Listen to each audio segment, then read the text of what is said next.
2026 നിയമസഭാ തെരഞ്ഞെടുപ്പിലും CPIM-നെ പിണറായി വിജയൻ തന്നെ നയിക്കും. തുടർച്ചയായി 2 ടേം കഴിഞ്ഞെങ്കിലും പിണറായി വിജയന് ഇളവ് നൽകും. CPIM കേന്ദ്ര നേതൃത്വം ഇക്കാര്യത്തിൽ ധാരണയിലേക്ക് എത്തിയിട്ടുണ്ട്. തുടർച്ചയായ 3-ാം തവണയും ഭരണം ലക്ഷ്യമിട്ടിറങ്ങുന്ന LDF-നെ പിണറായി വിജയൻ തന്നെ നയിക്കും. പ്രചാരണം നയിക്കുന്നത് മുഖ്യമന്ത്രി തന്നെയാകുമെന്ന കാര്യത്തിൽ CPIM കേന്ദ്ര നേതൃത്വം തീരുമാനമെടുത്തു. നിയമസഭയിലേക്ക് തുടർച്ചയായി 2 തവണ മത്സരിച്ചവരെ മാറ്റണമെന്ന പാർട്ടി മാനദണ്ഡം പിണറായിയുടെ കാര്യത്തിൽ ബാധകമാക്കേണ്ടെന്നാണ് നിലവിലെ തീരുമാനം. 2 തവണ മുഖ്യമന്ത്രിയായ പിണറായി വിജയനുള്ള ജനകീയത അനുകൂലമാകുമെന്ന വിലയിരുത്തലിലാണ് കേന്ദ്ര നേതൃത്വം.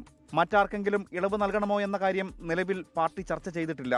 അതേസമയം പാർട്ടി നേതാക്കളുടെ പെരുമാറ്റം മാന്യമാകണമെന്ന് CPIM നേതൃയോഗത്തിൽ നിർദ്ദേശമുയർന്നു. നേതാക്കളുടെ പെരുമാറ്റത്തെക്കുറിച്ച് സമൂഹത്തിൽ വിമർശനമുണ്ട്. താഴെത്തട്ടിൽ നന്നായി പെരുമാറുന്നവർ ഉള്ളതുകൊണ്ടാണ് വലിയ തകർച്ച ഉണ്ടാകാതിരുന്നത്. പ്രാദേശിക നേതാക്കൾക്കെതിരായ അഴിമതി ആക്ഷേപത്തിൽ ഉപരികമ്മിറ്റികൾ ഇടപെടുന്നില്ലെന്നും വിമർശനമുയർന്നു. സഹകരണ ബാങ്ക് അഴിമതി തിരഞ്ഞെടുപ്പിൽ തിരിച്ചടിയായെന്നും സംസ്ഥാന കമ്മിറ്റിയിൽ ആരോപണമുയർന്നു. R. ശ്രീജിത്ത്, 24 തിരുവനന്തപുരം. ലോകത്തെവിടെയായാലും ഏത് സമയത്തും 24 വാർത്തകളും ഓഗ്മെന്റഡ് റിയാലിറ്റി പാക്കേജുകളും എക്സ്പ്ലെയിനറുകളും വിശദമായി കാണാൻ ഞങ്ങളുടെ YouTube ചാനൽ നിങ്ങൾക്ക് സബ്സ്ക്രൈബ് ചെയ്യാം.